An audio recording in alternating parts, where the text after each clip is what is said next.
Bismillahirrahmanirrahim. Alhamdulillah kita bisa bertemu pada pagi yang berbahagia ini. Ini saya juga sedang lagi sambil bacakan juga video sesuatu yang nanti antum harus baca. Teman-teman masih ingat nggak pertemuan kemarin? Apa tiga inti dalam peradaban? Udah sini dah, nanti ngapain di belakang? Sini, Niko sini. Malah yang baru datang suruh maju. Ini kasih ruang, nanti yang baru datang taruh di depan. Ya. Apa tiga pokok hal yang ada dalam peradaban? Masih ingat nggak? Kepercayaan atau keyakinan? Keduanya Apa tuh?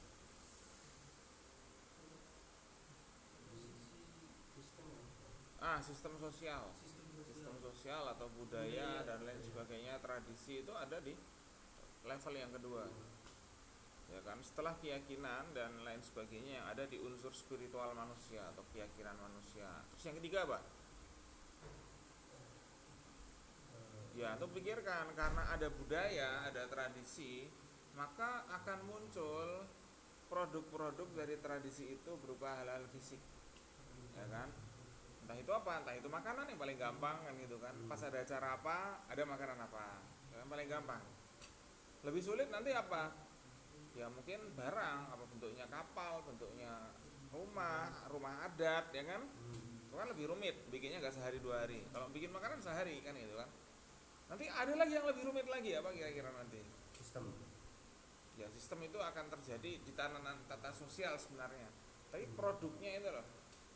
Misalnya apa? Kalau budayanya itu adalah budaya kayak misalnya kita di sini ya, masih ada animisme, dinamisme, maka yang lahir adalah mungkin masih makanan, terus hal-hal yang ada seputaran kehidupan kita. Tapi nanti kalau budayanya adalah budaya ilmu pengetahuan, maka yang lahir adalah benda-benda seperti ini kira-kira nih. Ini sebenarnya juga produk dari kebudayaan. Kebudayaan apa? Di barat yang biasanya mereka tuh neliti dan sebagainya, bikin ini produk kebudayaan. Ya masuk. Sini depan sini. Yang lain ini Paris. Ya. Itu adalah produk dari kebudayaan. Jadi teman-teman harus mengingat ya tiga hal tadi ya. Apa sebenarnya pokok dalam peradaban itu? Dia dimulai dari keyakinan untuk kepercayaan. Lama-lama ada siklus dan muncul tata sosial, tradisi, budaya yang sifatnya masih di kalangan manusia. Setelah itu lama-lama menjadi apa? Produk fisik dari budaya itu. Misalnya apa? Kita melihat piramida. Ya, kita melihat piramida di Mesir, teman-teman sekalian misalnya. Itu lahir dari apa? Karena ada tradisi, ada budaya dan keyakinan. Kan? Mereka orang-orang Mesir tuh biasa bikin bangunan-bangunan gede. Kenapa? Sebagai apa istilahnya? Karena keyakinan mereka juga. Keyakinan mereka bahwa akan ada kehidupan setelah kematian dan nanti akan bangkit dengan segala yang mereka punya sekarang. Maka harus bikin yang bagus supaya nanti bangkitnya bagus. Itulah kenapa kayak raja-raja dulu dan lain sebagainya itu nanti ketika meninggal dikuburkan bersama dengan pasukannya, bersama dengan apa, kan nanti akan bangkit lagi ya gitu. Kalau sementara sekarang ini belum, tapi nanti akan ada. Jadi keyakinan tentang kehidupan setelah kematian itu sebenarnya sudah ada sejak dulu. Meskipun bentuknya beda, ya kan? Bentuknya beda. Kalau kita sebagai umat Islam punya nggak kepercayaan tentang kehidupan setelah kematian? Ya. Punya, tapi bentuknya kayak apa? Apakah terus harus kita ngumpulin harta banyak-banyak? Enggak. Justru dikumpulin harta itu untuk diberikan, untuk menjadi amal-amal. Itu adalah amal kita, itu adalah bagian dari kepercayaan. Itulah kita membuat amal. Gitu kan. Kita nggak mesti membuat hal-hal seperti ini kan gitu kan. Meskipun kalau kita belajar bisa aja membuat hal seperti ini. Tapi tradisi kita ini menghasilkan tradisinya adalah amal. Dan dalam Islam produk dari peradaban, ini produk dari peradaban nih. Teman-teman, produk dari peradaban barat apa yang kira-kira paling high levelnya tuh? Mungkin kita lihat ini sepertinya HP, elektronik, listrik, ya kan? Nah sekarang kalau dalam peradaban Islam tuh produk yang paling dianggap high levelnya itu apa? Kesehatan. Kan?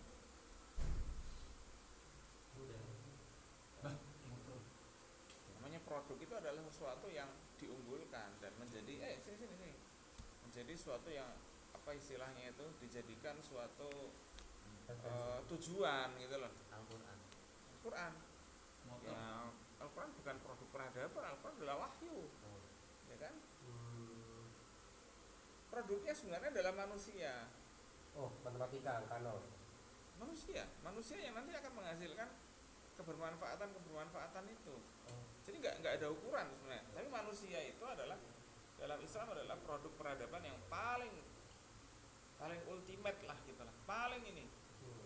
Ya, adanya semua fasilitas yang ada di sini adalah untuk mendidik manusia. Gitu loh. Jadi itu menurut saya itu adalah produk dari peradaban yang paling tinggi, paling puncak gitu loh.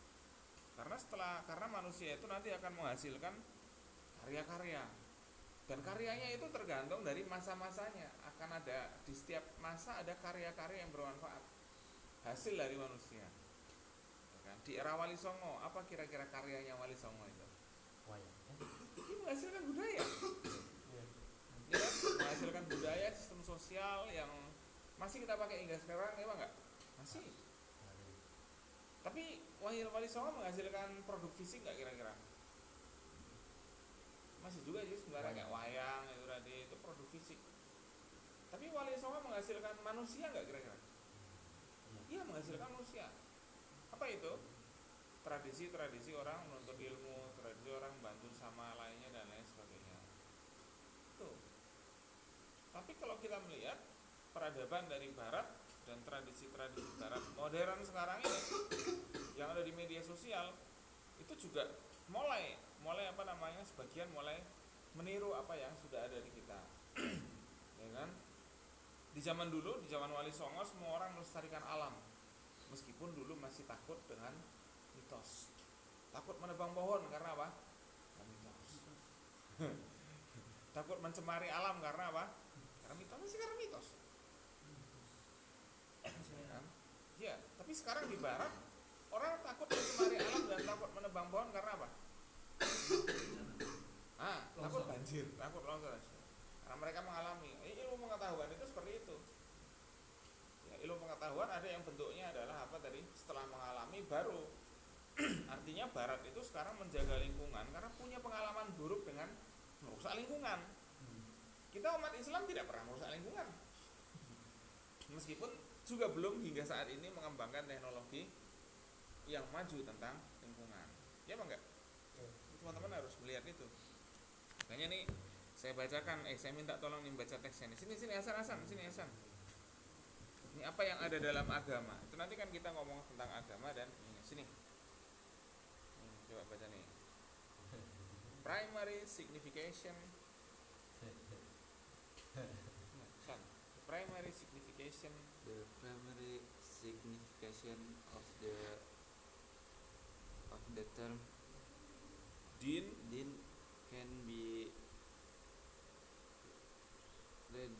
reduced to four. First, indebtedness, submissiveness, judicious power, natural inclination, or tendency. Apa kira-kira artinya itu?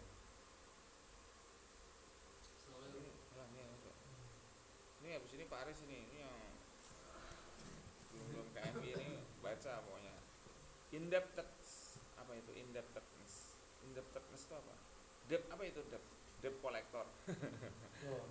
Utang. Nah, iya, keberhutangan. Jadi yang namanya din itu membuat orang itu terasa seperti berhutang. Melakukan suatu mengharap pahala itu seperti orang berhutang. Ya kan? Jadi kita tetap melakukan suatu walaupun tidak ada balasan fisiknya. Itulah namanya kita keberhutangan. Ya. Kita berhutang kepada Allah tentang banyak hal. Dengan kesehatan itu karena kita punya kesehatan, kita gunakan untuk hal-hal yang bermanfaat. Itu contohnya kita. Karena kita punya HP, kita gunakan untuk konten yang bagus. Meskipun kadang-kadang ditegur, enggak apa-apa. Kalau antum ditegur berarti konten antum nyampe ke mereka, ya apa enggak? Iya. Satu sisi yang bagus bagi anak seperti itu. Kan gampang, habis itu tinggal diganti kan gitu kan. Ini kemarin ada yang kena ini apa? Saya semester 5 apalagi tuh, sering sekali kena tegur dan enggak apa, bagi saya enggak apa. Saya gituin aja, biarin aja kan tinggal hapus nanti. Ini. Antum udah melihat kontennya semester 5 yang paling baru enggak? Yang PR itu belum, yang fotonya itu. Oh. Mesti ada salah satu foto yang habis ini dihapus. Kira-kira foto yang mana itu kira-kira? Oh, gitu. Saya juga ngelihat loh, ini kok lucu sekali ini Ci. Tuh menyebut orang, ya udahlah. Submissiveness, ya kan? Nah, tapi nggak apa-apa, ya kan? Hapus tinggal ngapus kan itu kan. Buat lagi, nah ini yang penting. Ya, cari yang mana yang bagus. Terus dari situ kan kita akan terus berkembang. Submissiveness, apa artinya submissiveness?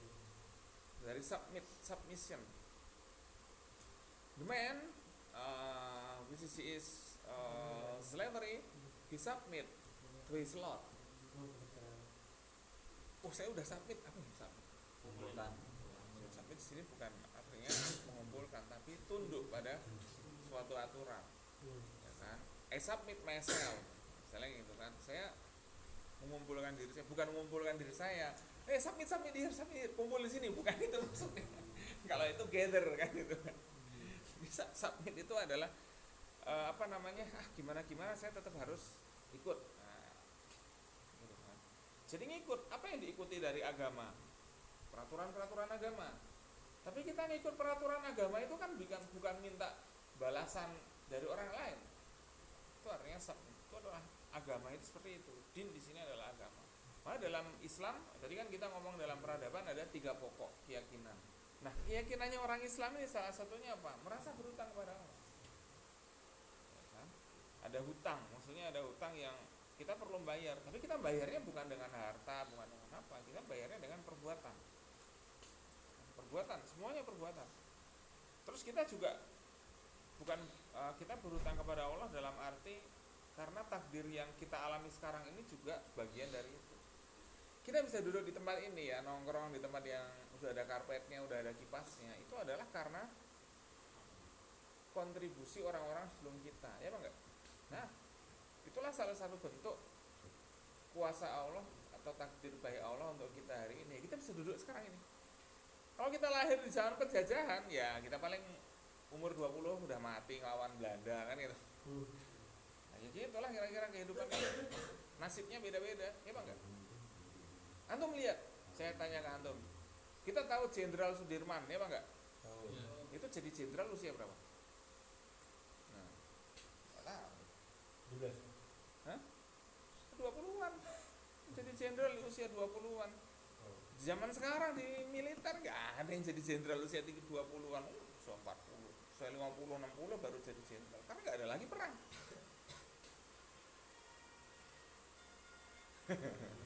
Wah, ada pembukaan.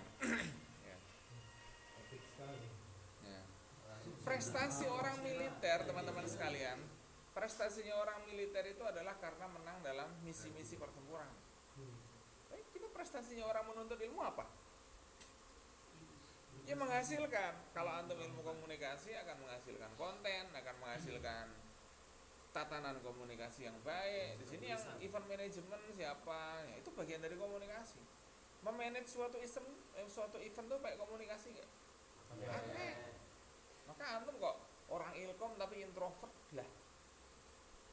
Nah itu berarti desainer yang bagus. Misalnya kan gitu kan. Tapi kalau enggak juga, lah itu kita tanya antum ngapain di sini kan itu. Kalau orang ilkom introvert berarti paling tidak dia desainer yang bagus atau editor yang handal, karena kerjanya cuma satu itu aja, dan dia introvert, nggak ketemu orang banyak atau apa. Soalnya gitu kan. Tapi kalau antum itu pendiam, nggak jadi desainer juga, nggak nolong orang bagian apapun juga, nyata antum prodianya apa? Dancer. Dancer.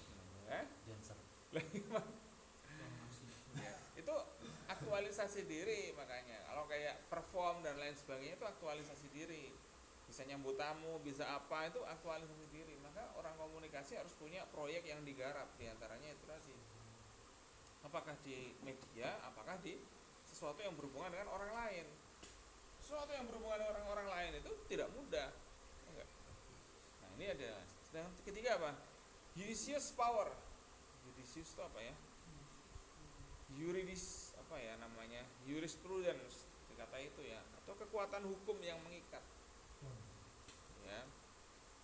Apa kekuatan hukum yang mengikat kita sholat subuh? Dosa dan kita pahala. bukan soal dosa dan pahala juga. Kita soal pengen dicintai Allah itu seperti apa? Kalau kita dicintai Allah itu, takdirnya kayak apapun itu, hasilnya akan bagus. Itu yang paling penting itu sebenarnya kita itu. Rencana-rencana kita itu kadang-kadang nggak selalu paling baik. Ya, kita berencana itu betul, tapi rencana-rencana kita itu harus benar-benar sesuatu yang emang diridhoi Allah itu tadi. Itu yang paling penting dan itu sulit. Dan itu kadang-kadang nggak terkait dengan dicintai orang. Gitu teman-teman sekalian. Itu kadang-kadang nggak selalu terkait dengan dicintai orang. Buktinya ketika antum bikin konten, ada yang minta take down, tapi ada yang mendukung, ya apa enggak? Berarti masih bagus. Soal yang dikit-dikit mesti salahnya ada yang berapa? Salah dikit aja. Ya. Kalau ada yang editing, ada yang dikoreksi. Itu berarti soal kita mencari maslahat. Dan itu tidak mudah. Ya. Makanya teman-teman sekalian itu perjuangan. Nah, itu adalah natural inclination or tendency. Itu ada satu kecenderungan. Kita cenderung untuk wah, kita harus membuat sesuatu nih. Kita harus membuat suatu prestasi atau membuat suatu bantuan atau sistem yang baru dan lain sebagainya. Itu kecenderungan manusia untuk hidup lebih baik. Di mana-mana seperti itu. Antum di kamar misalnya, wah kamarnya kok lemarinya di pinggir-pinggir semua ya. Udahlah kita bikin labirin. Kadang-kadang bikin labirin. Baru saya masuk kemarin sini nih. Ini sekarang tadi saya masuk sini udah ada labirinnya. Kayaknya kemarin nggak ada labirinnya. Sekarang udah menjadi ada labirinnya. Ini manusia apa tikus ya gitu. Saya lama-lama mikir ya Allah ini kenapa kan gitu kan. Kita tuh pengen semuanya open management tapi kamarnya ditutup kayak gitu. Ya kira-kira gimana teman-teman? Ya, banyak hal yang kita itu masih itulah akibat dari kita salah memahami peradaban. Kita memahami peradaban seperti di barat. Gak ada masalah kita terbuka, nggak harus tutup kayak gitu, nggak ada masalah. Antum lihat kamarnya Ilkom yang semester atas. Udah mulai langsung plong. Dulu masih berputar-putar, sekarang kita bikin plong. Biar apa? Biar banyak orang mengingatkan kita kepada kebaikan. Bagus. Kalau kita bikin mutar-mutar kayak gitu, bedanya apa kita sama bos, sama apa yang mau sembunyi kan? Justru biarin aja. Sebenarnya itu adalah filosofi. Ya, dan itu adalah lambang bahwa kita siap dengan apapun. Bangunin siap, kan itu kan, dan lain sebagainya. Jadi ini yang sulit dalam kehidupan kita sebagai manusia itu. Kadang-kadang kan kita pagi-pagi ingin apa? Kita pagi-pagi kuliah. Kita mau rubah kuliahnya pagi-pagi. Ya selain karena saya sebenarnya juga kalau jam-jam 8, jam-jam kantor pagi itu mesti sering diajak ada rapat-rapat mendadak atau apa. Tapi saya lihat, wah kalau saya rapat-rapat terus nggak jadi kuliah nih. Terus juga minggu-minggu kemarin sibuk terus kemana-mana dan lain sebagainya. Pagi waktu yang paling bagus. Ya. Ternyata semester 1 hari ini, hari Rabu ini nggak ada kuliah sama sekali. Saya ajak kuliah. Nah itu tadi, jangan sampai mahasiswa itu kosong. Nanti mereka akan hilang inspirasi-inspirasi dan potensi-potensi kebaikannya. Maka teman-teman ini tolong diajak di semester 1 nih, hari Rabu mereka kosong nih. Ajak melakukan sesuatu apa nanti. Ya, saya nggak tahu kapan nanti pergantian HMP-nya. Sudah segera dipersiapkan.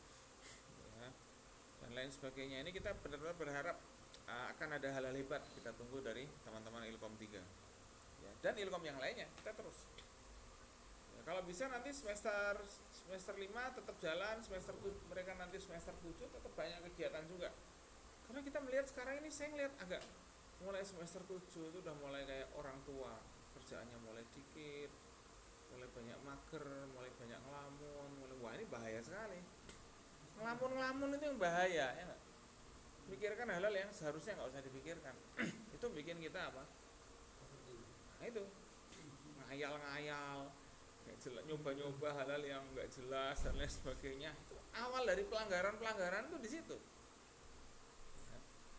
Meskipun banyak juga yang masih ada juga yang bisa kreatif, bisa ini. Tapi kan nggak banyak.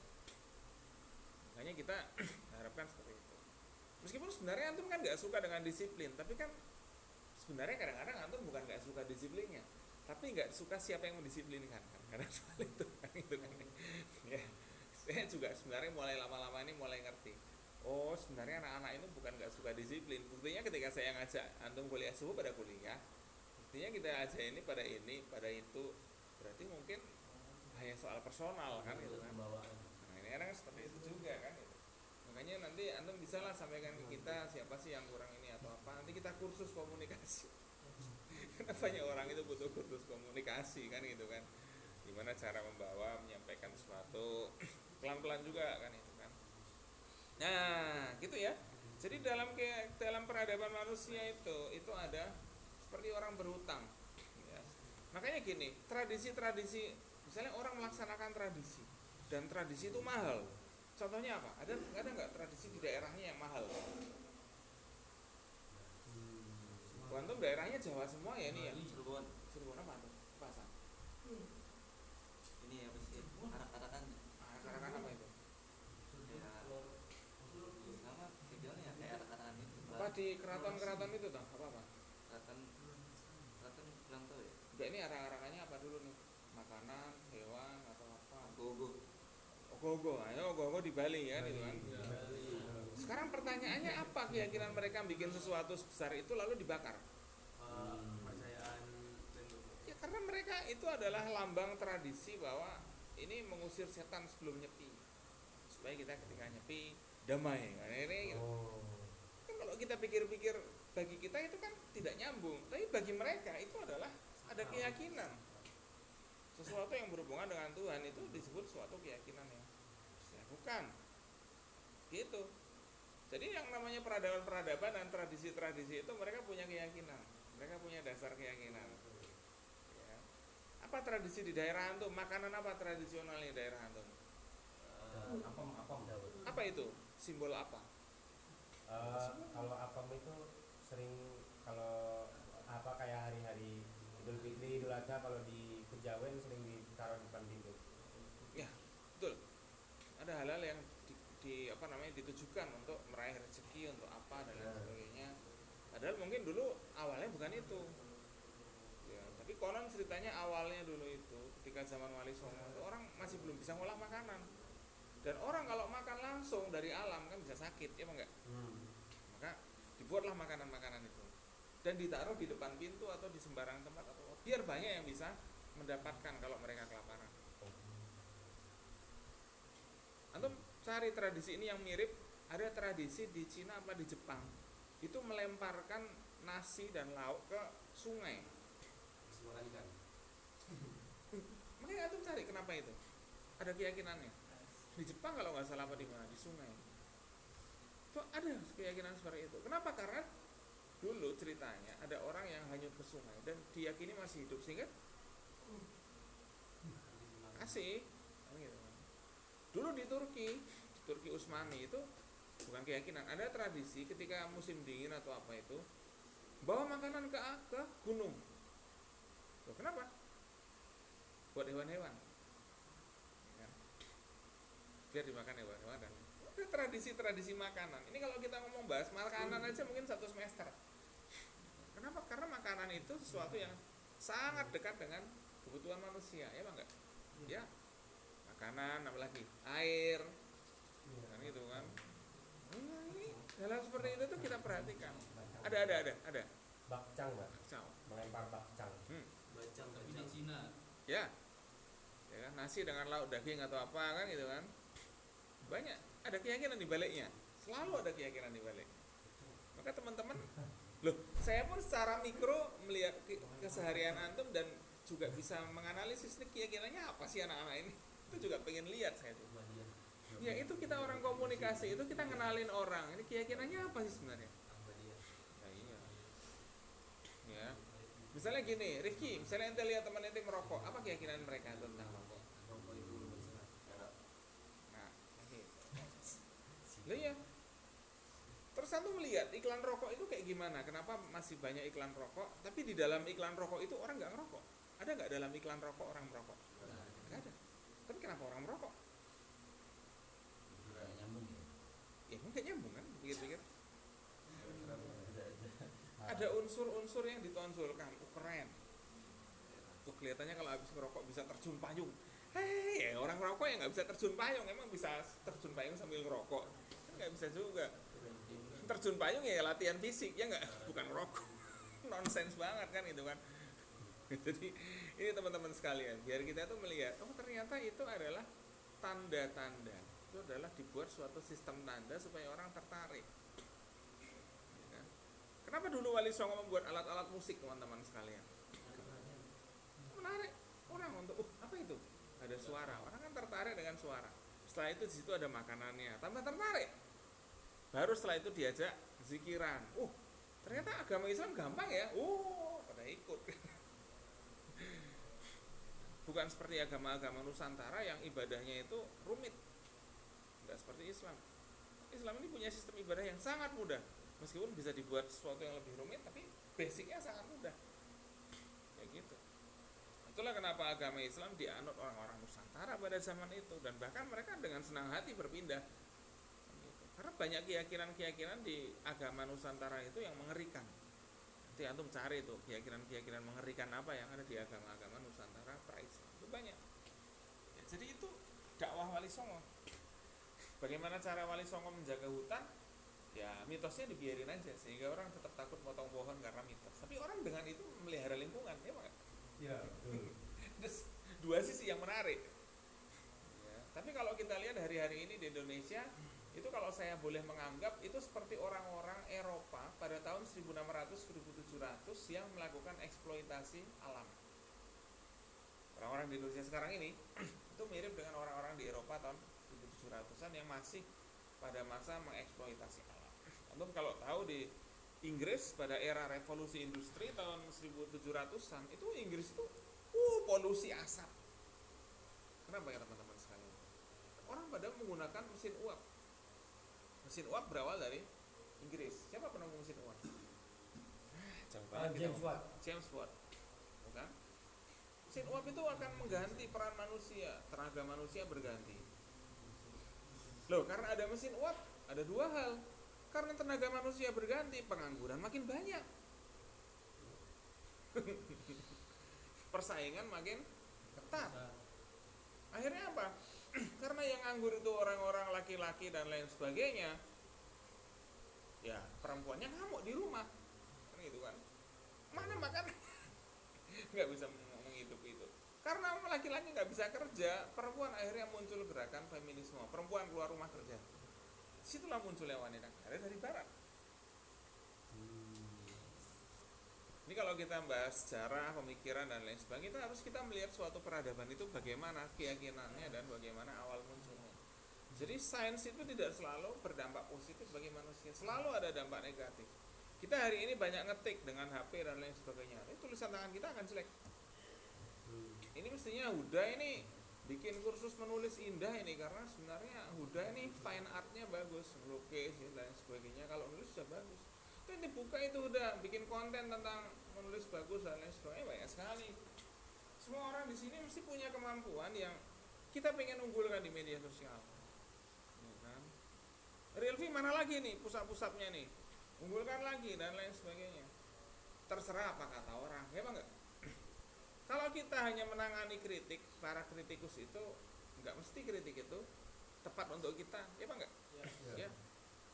Kalau kritiknya itu dari orang yang lebih ahli dari kita, akan tepat, ya Bang enggak? Tapi kalau kritiknya dari orang mager di asrama, ngapain sih itu kayak gini, ngapain sih? Itu mah kita bilang makasih ya Kak ya, gitu aja udah. Terus kita lanjut lagi, ya Bang enggak? Beda ya, kritik itu dua. Apakah dari orang yang lebih ahli dari kita, bisa kita pakai. Tapi kalau dari orang yang biasanya mager aja di asrama,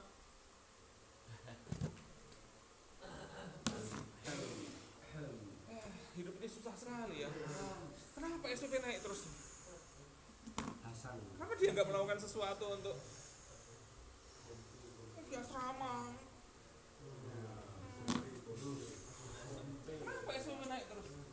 Lah Bu antum tuh bikin konten kayak atau apa, kali aja ada yang ini, ada yang bantu, ada yang apa. Ya kalau antum mengutuki itu terus ya tidak ada yang selesai dan tidak ada yang dihasilkan. Ya Pak enggak? Jadi ngerti ya teman-teman sekalian. Itu maksud maksud saya kenapa saya suruh antum gerak yang lain, apa cari kelebihannya apa. Yang prestasinya akademik carilah lomba bahasa atau lomba apa, bikin konten kreator agama, ceramah atau apa, semuanya punya kelebihan masing-masing saya yakin. Hanya belum muncul, nah itu maksud saya. Ya kan? Jangan ini. Ya, kalau teman-teman yang punya kemampuan untuk bersosialisasi dengan orang lain dan lain sebagainya, kepanitiaan organisasi. Itu. Ya, pokoknya semester 3 ini potensinya keluarin. Saya nggak tahu gimana ngeluarinnya. Tapi bukan pada yang kayak gini, ini semua orang bisa ini. Belajar sejam aja, tahlil sejam. pelatihan sejam, bisa orang kayak gitu. Tapi untuk menjadi versi terbaik antum ini nggak mudah, ya enggak? Itu dia maksud saya. Ya, ini yang sudah pernah jadi TI nih. Apa di bidang TI yang bisa digabungkan dengan ilmu komunikasi? Itu kan TI ya dulu ya. Saya tunggu potensi-potensi antum dikeluarkan pada hal ini, karena ini bagian dari keyakinan kita sebagai seorang muslim, ya kan? Alladzi khalaqal mauta wal hayata liyabluwakum ayyukum ahsanu amala. ahsanu amalan, bukan ahsanu qaulan ya. Bukan yang ngomongnya paling bagus. Ngomong bagus mah ikut pelatihan, lihat di YouTube habis itu bisa ngomong bagus kan itu kan. Tapi bekerja menghasilkan hal yang terbaik itu susah. Kritiknya banyak, ya Pak enggak? Tapi itu dari saya katakan, kalau kritiknya dari orang yang lebih ahli, biasanya dia akan ngasih solusi dan jalan keluar. Tapi kalau kritiknya asal-asalan, ya sudah terima kasih Kak, gitu aja. Itu kayak komentar di YouTube. Antum misalnya bikin konten apa, ya bawa komentarnya ngawur. Udah, terima kasih Kak, gitu aja. Doakan kami ya. Nah, itu cara komunikasi, ya enggak? Enggak usah dihujat balik. Buat apa juga? Ya enggak? Ngapain dihujat balik? Kan gitu. Saya juga kalau nanganin kritik orang juga gitu, terima kasih, doakan semoga lebih baik lagi, keren aja kan gitu. Karena nggak semua kritik itu bisa kita pakai. Kalau orangnya lebih ahli baru bisa kita pakai, lebih ahli atau lebih ikhlas. Nah itu dia, kan gitu kan. Kan antum sudah bisa menilai sekarang. Nah jadi itu yang namanya din itu seperti itu. Dana ya dinu dari kata dain, ya kita berhutang. Ya kita berhutang kepada Allah bahwa potensi kita harus keluarkan yang banyak. Dan itu ada saatnya akan bisa membantu orang lain, ya enggak? Ini yang hot kok nggak ada di sini yang hot nih. Alim. Hah? Oh, Alim. Siapa? Siapa? Alim. Yang lain belajar kayak apa hot apa ini apa ini? Oh, ada ngomong Bandung, Ustaz. Apa? Persib. Tarkam. Wah. Masih bagus itu kayak gitu. Ya kan? Pro Tarkam. Lah, jadi jangan jangan kecil hati dengan cari terus potensi mana yang bisa antum ini kan. Ya ente yang SEO cari apa bidang person dan lain sebagainya, jangan jadi sonorek di ini apa apalah gitulah kan gitu. Ada dan mungkin saya nggak tahu ya nggak. Tapi saya berusaha menghargai antum ini, makanya pagi kita kuliah bangun, jangan turu, esok udah turu. Biar potensinya keluar. Ya kalau perlu lari, jangan-jangan antum lebih kuat dari yang lain dalam hal lari. Larilah maraton atau apa. Ini tahun kemarin ada yang suka lari-lari ya.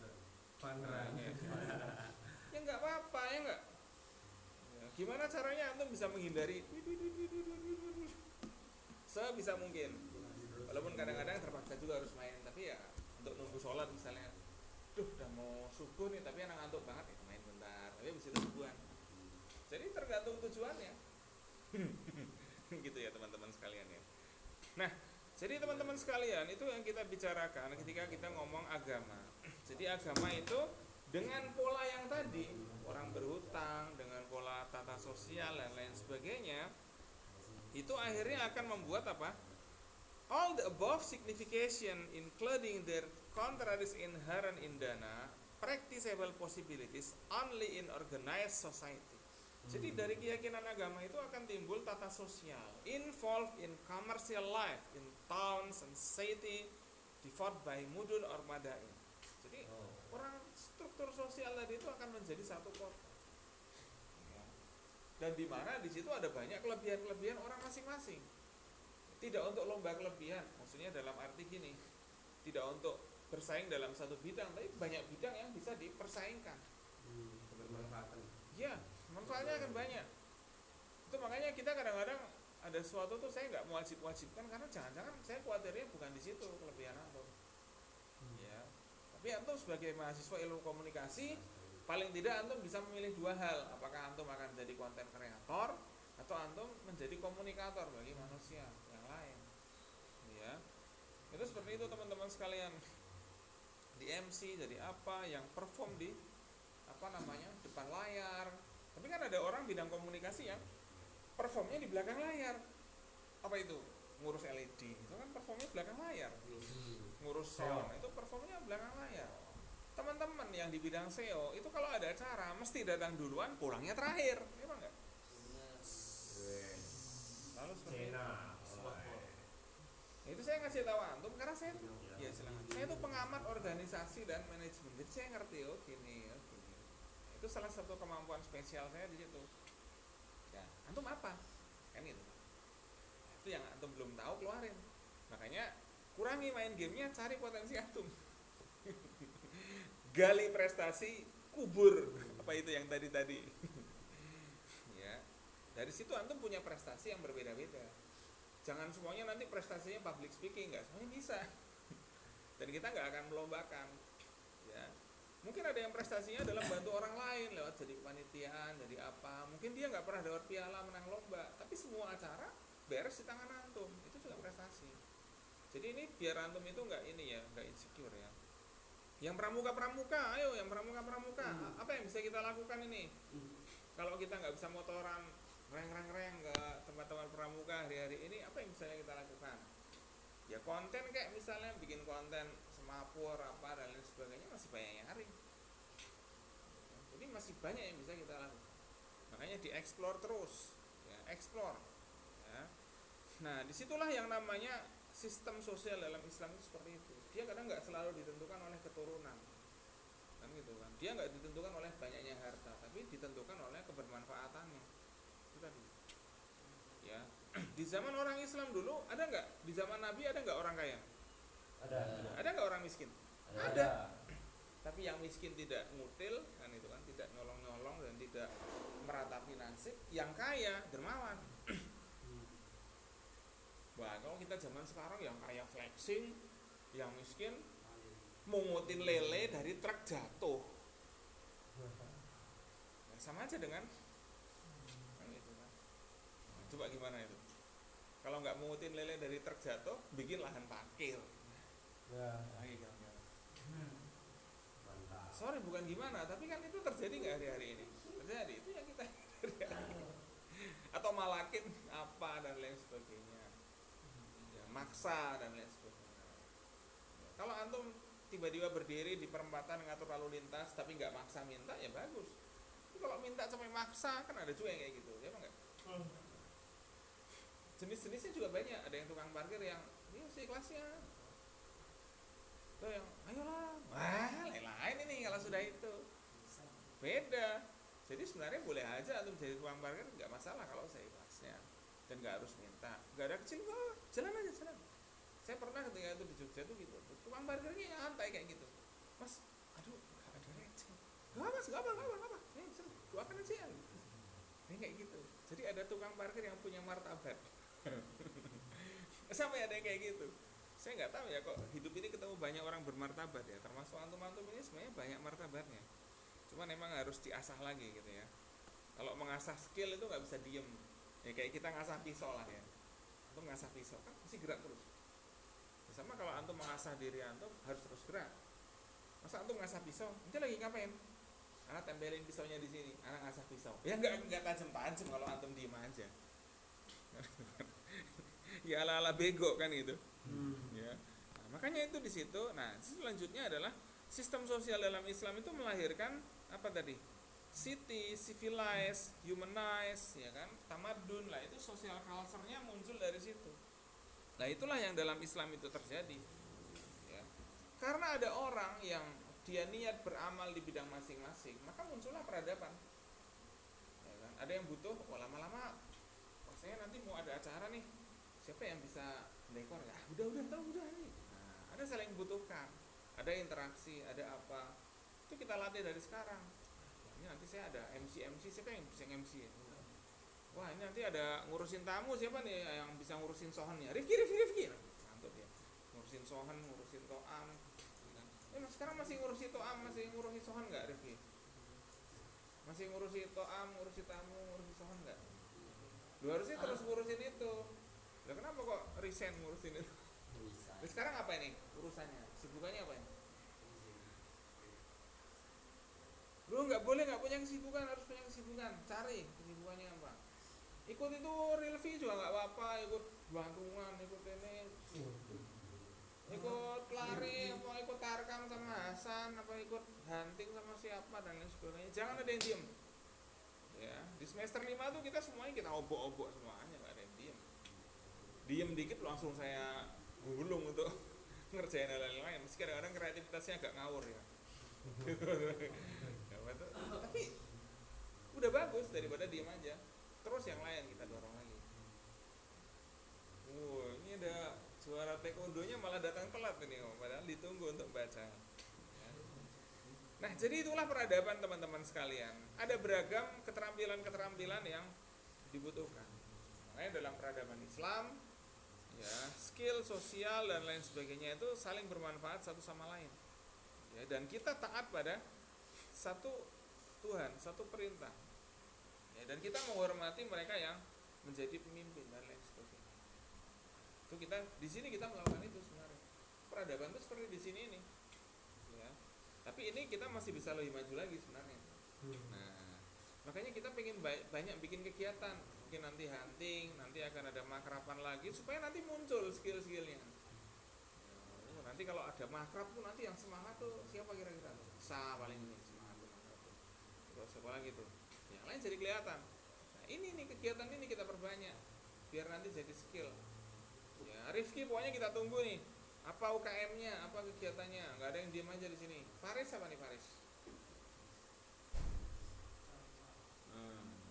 Iya, kegiatan apa UKM-nya Pak? Belum ada cari. Ya, kalau mau jadi staf atau apa di kantor saya masih ada peluang staf masih banyak. Staf islamisasi, di staf jurnal, apa dan lain sebagainya masih banyak peluang yang lain untuk belajar hal-hal baru yang kali aja itu akan membangkitkan bakat antum. Itu yang kita harapkan.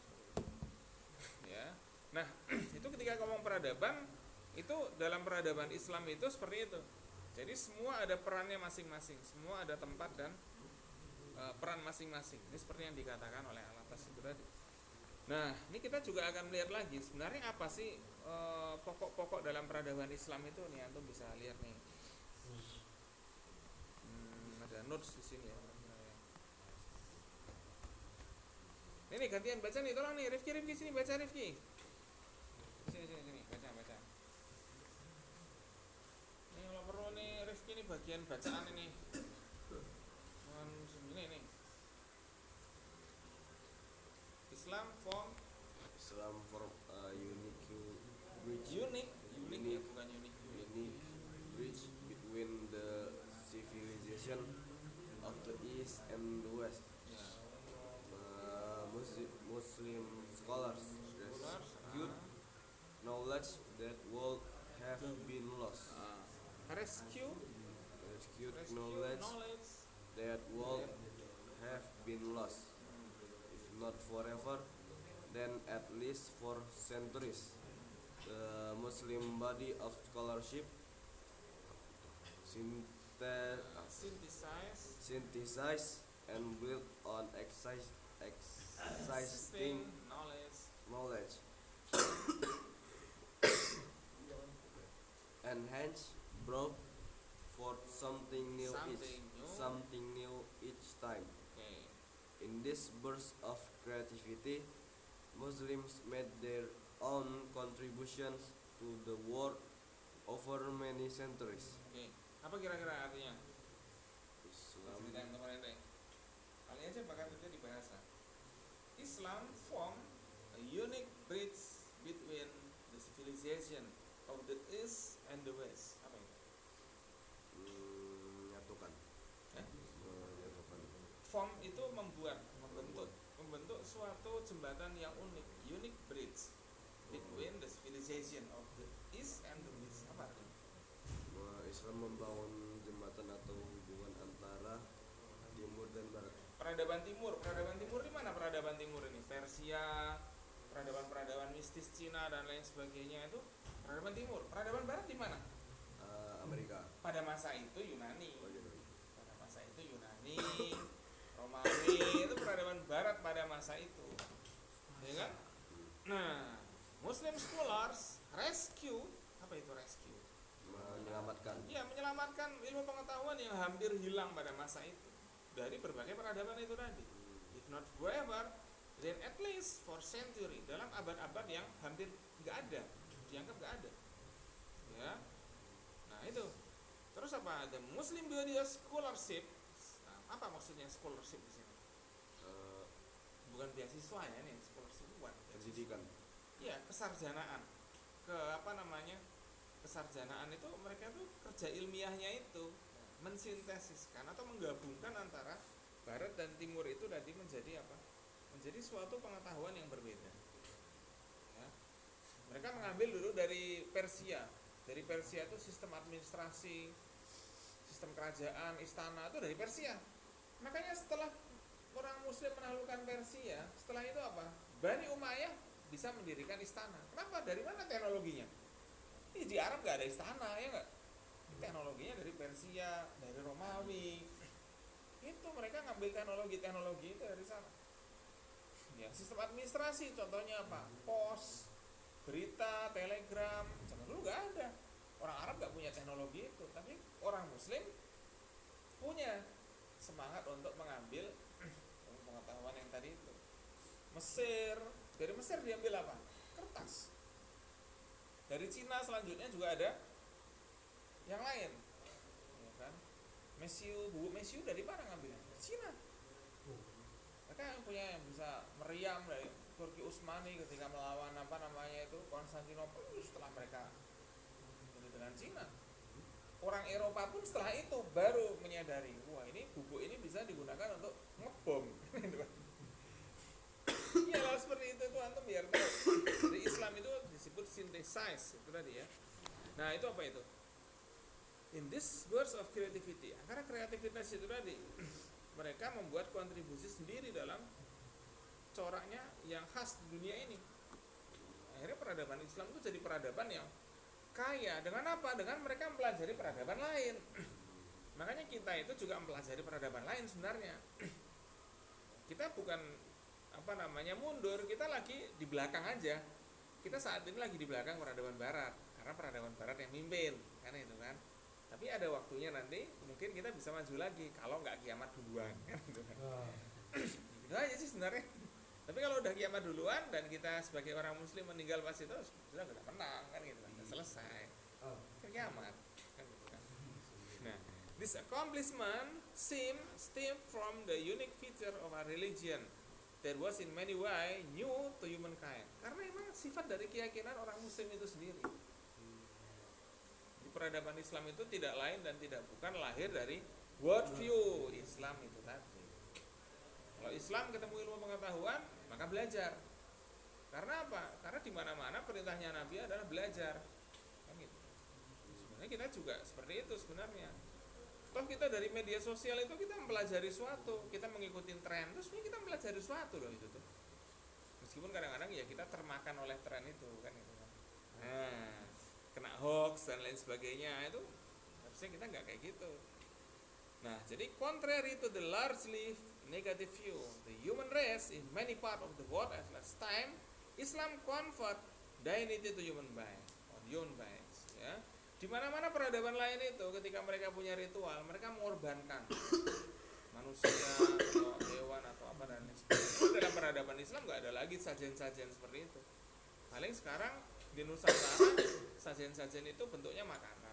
Kalau dulu mungkin masih hewan. Sebelumnya lagi manusia yang jadi korban. Loh kenapa? Manusia dulu bangga mereka ketika mau jadi korban-korban persembahan itu, karena nanti mereka akan jadi dewa. Loh kan dewa-dewa itu dari mereka-mereka yang berkorban. Ya. Coba ente lihat berhala-berhala di Arab. Dari mana itu? Pahlawan-pahlawan.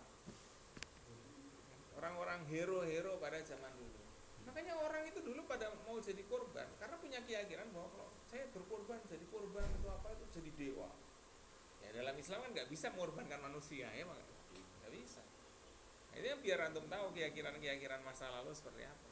Nah, sekarang ini kita nggak bisa mengorbankan manusia, bukan nggak bisa, tapi nggak mungkin. Dalam Islam tidak mungkin mengorbankan manusia kan gitu. Yang dikorbankan akhirnya makanan, ya udahlah biar aja korban tapi makanan. Tapi kan itu tetap ada budaya kurban, tradisi kurban, tapi hasil kurbannya dibagi. Jadi bukan untuk Tuhan. Tuhan tidak menerima pengorbanan kita sebenarnya. Lan yanalallahu luhumuha wala dima'uha walakin yanaluhu taqwa min. Ini. Jadi Allah itu yang diterima oleh Allah itu komitmennya, bukan hewannya. Jadi Allah nggak terima, bukan Allah nggak terima, tapi Allah terima komitmennya itu. Ya, jadi gitu ya teman-teman sekalian ya. Oke, jadi ini sudah jam 6 ya. Ini pokoknya bagian baca-baca nanti ya. Ini Rifki kita kasih PR lah ini, kalau nggak ada, belum ada PR, belum ada UKM itu sama Faris, sama siapa lagi nih yang belum kelihatan ada ini. Ya. Fabian ini apa? Oh iya, mersing bandnya gimana? Jalan nggak? Ini kita udah mau beli alat atau apa nih? Nah, ya kan? Saya juga sebagai orang mersing band juga kayaknya perlu juga untuk ini nih. Ya. Nah, banyak sekali yang kita ini. Ya, tapi saya senang dengan semua skill-skill teman-teman sekalian. Ya, karena saya dalam berorganisasi selalu ketemu banyak orang.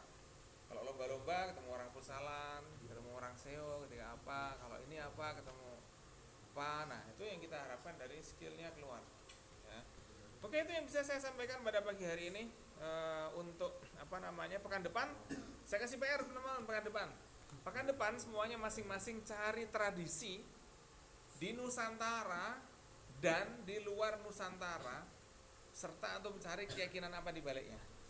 Jadi satu tradisi Nusantara dan keyakinannya apa, satu tradisi di luar Nusantara dan keyakinannya apa.